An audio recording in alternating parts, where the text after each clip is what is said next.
This week on Worldview, decoding Chinese Foreign Minister Wang Yi's visit to Delhi. Did it even make a dent in the logjam and ties between them? Hello and welcome to Worldview at The Hindu. This is episode 55 and I'm Suhasini Haidar. Now, if you blinked, you may have even missed the Chinese Foreign Minister's trip to Delhi on Friday entirely. Not only were his official meetings for just a few hours, the visit was completely unannounced. There was no build-up of expectations between them. Wang flew into Delhi after visits to Islamabad and then to Kabul. At the airport, apparently at the Chinese side's request, there were no photos of his reception. The next day, he held a one-hour meeting with the National Security Advisor, Ajit Doval, followed by a 3-hour meeting which included a lunch with External Affairs Minister S. Jaishankar at Hyderabad House before he left for Kathmandu. So when we look at the visit, it may seem like a very short visit, but even so, the importance of the visit was really significant for both China and India. It cannot be downplayed. Primarily really for what it means for bilateral relations that have been ruptured by Chinese actions at the line of actual control. And of course, at Worldview, we've been covering for you all the events since April 2020. So why was this visit particularly significant in that context? This is, of course, the first such visit to India by a senior Chinese official since hostilities at the LAC began in April 2020 after the People's Liberation Army, the PLA, amassed its troops, transgressed Indian territory at several points along that line in Ladakh. And then, of course, June 2020, the Galwan clash that left 20 Indian soldiers dead. On the Chinese side, they said at least 4 soldiers had died, but an undeclared number of casualties in addition. The visit by the Chinese foreign minister and the acceptance of the visit by India, remember India has agreed to host him, is a break from the past 2 years where Prime Minister Narendra Modi had only attended multilateral visits, and these were virtual summits, online summits with Chinese President Xi Jinping. There's been no direct contact between them. At the BRICS, the SCO, G20 and those kind of platforms. While External Affairs Minister Jaishankar and Defense Minister Rajnath Singh have met their counterparts, but only to discuss the Ladakh disengagement process. So this is a departure from that, despite the government's position that there can be no normalcy without a resolution of the LAC. The government actually did discuss in those 2 meetings several bilateral issues with Wang in Delhi, including trade, commerce, visas, the problem of Indian students, a predicament of Indian students who have had to leave during the COVID pandemic and are not allowed to return, cooperation on health. The Chinese side spoke about epidemic prevention and important international developments like, of course, Ukraine and Afghanistan. These were all on the agenda. Wang then invited National Security Advisor Doval to Beijing for talks of the special representative on the border issues. Remember, this is the SR process as it is known. He was told by the NSA that the NSA could only look at the broader boundary resolution after what he called the immediate issues, that is China's continued occupation of territory and troop numbers along the LAC in contravention of agreements made in 1993 to 96, are not to change the status quo, are actually taken care of. So that was a very polite, we will talk, but only after this is over. But that was as far as the SR trip went. External Affairs Minister S. Jaishankar also said that while 15 rounds of border commander level talks and 8 rounds of what's called the Working Mechanism for Coordination and Cooperation, WMCC, have yielded considerable progress, several friction areas remain which must be addressed, leading to a full disengagement and de-escalation between troops. So one is left wondering what exactly were the discussions, but the message that went out from Delhi was very clear. External Affairs Minister S. Jaishankar actually held a press conference. The situation there is not normal. If peace and tranquility is the foundation of the basis of how we are going forward, then obviously that is also disturbed. So the answer in that sense is, if you ask me, is our relationship normal today? My answer to you is no, it is not. And it cannot be normal if the situation in the border areas is abnormal. And surely the presence of a large number of troops there in contravention of agreements is abnormality. Now, while India has made all of these points very clear, there are other troubling factors for Delhi from the Wang visit. And take a look at some of the optics.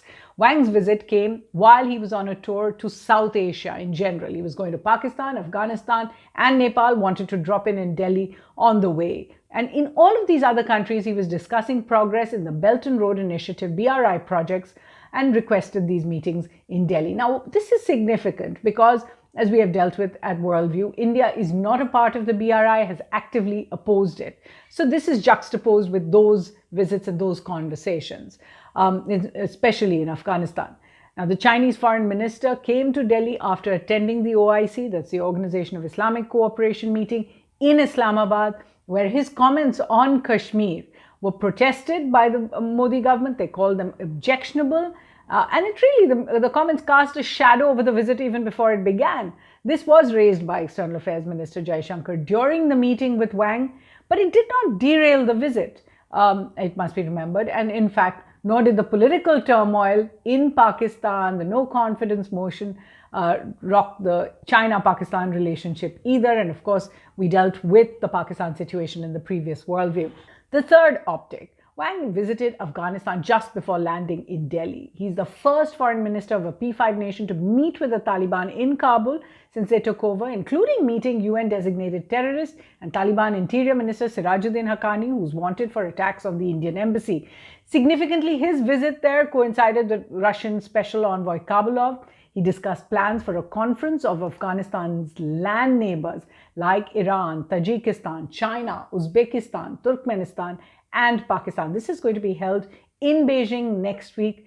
India is not invited to that meeting. They made it quite clear, the Indian side, although NSA Doval had invited China to a similar meeting, the Delhi meeting of Afghan neighbors last year, which at that point his counterpart Yang Jiechi had declined.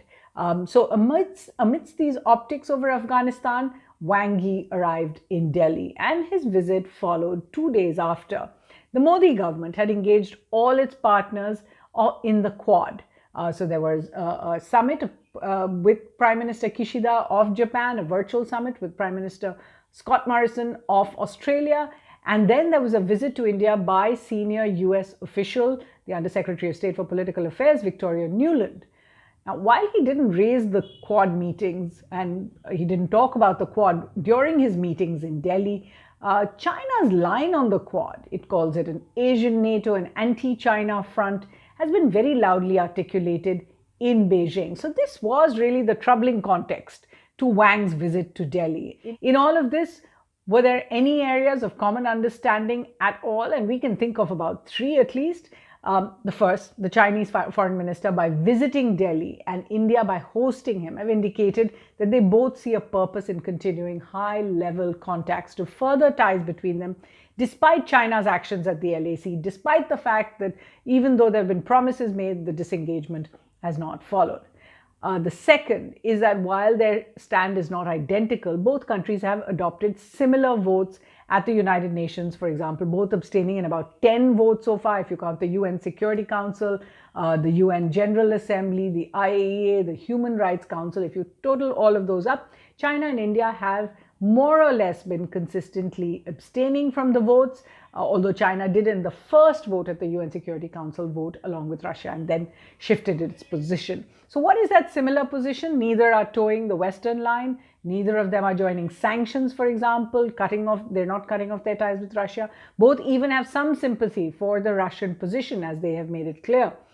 According to External Affairs Minister Jaishankar, the common element over here was that both of them called for an immediate ceasefire and both of them want an immediate return to dialogue and diplomacy.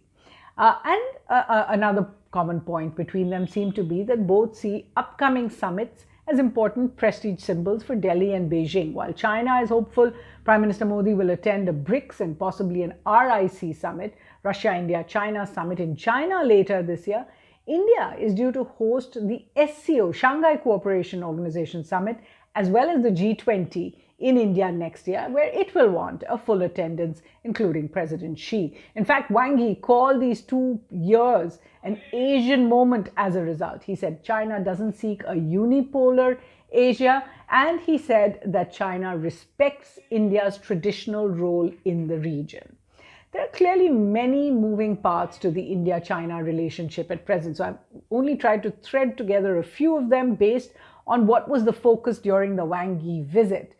Clearly, geopolitics, both in India's immediate neighborhood and further afield, were a big part of that visit. But the government just cannot, and it's made it clear, it must not give up its sharp focus on resolving the single biggest problem at present, and that is the presence of Chinese troops on territory that India claims, and only a full demobilization and disengagement can really lead to a de-escalation of that situation. Now, we've had a lot of reading recommendations on India, on China in the last few episodes of Worldview, but I'm going to get you up to date with 5 or 6 of the latest books and these reading recommendations that I hope are useful. The first is former Foreign Secretary and Ambassador to China, Nirupama Rao's History of the Ties Between Them. This is really a must-read filled with archives and rare insight. It's called The Fractured Himalaya, India, Tibet, China, 1949 to 1962. But it's very important to reread this part of our history. The second is called Dragon on Our Doorstep, Managing China Through Military Power.